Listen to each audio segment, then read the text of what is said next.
یہ تمہارے ایمان کا امتحان ہے، یہ تمہارے خلوص کی آزمائش ہے، یہ تمہارے امتحان کا ثبوت درکار ہے کہ اللہ تعالیٰ دیکھنا چاہتا ہے تم اس کے لیے اپنی جانیں قربان کرنے کو تیار ہو کہ نہیں، تم اس کے لیے تن من دھن لگانے کو تیار ہو کہ نہیں۔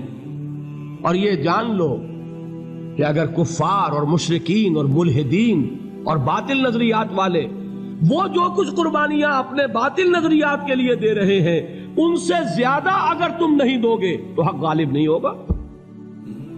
انہوں نے جو صبر کیا ہے اپنے باطل نظریات پر، اگر تم اس سے زیادہ صبر کا ثبوت نہیں دو گے اپنے اس حق پر تو حق غالب نہیں ہوگا۔ اس لیے فرمایا یا ایھا الذین آمنوا اصبروا وصابروا، نہ صرف یہ کہ صبر کرو بلکہ صبر میں اپنے دشمنوں سے آگے نکلو، ان کے صبر سے بڑھ کر صبر کرو۔ وَرَابِطُوا، مرابطہ کہتے ہیں چوکس رہنا، ہوشیار، پہرا دو، ایسا نہ ہو کہ دشمن جو ہے غفلت میں تمہارے اوپر کوئی حملہ جو ہے کر بیٹھے۔ وَاتَّقُوا اللَّهَ، اور اللہ کا تقوی اختیار کرو، لعلکم تفلحون، تاکہ تم فلاح پاؤ۔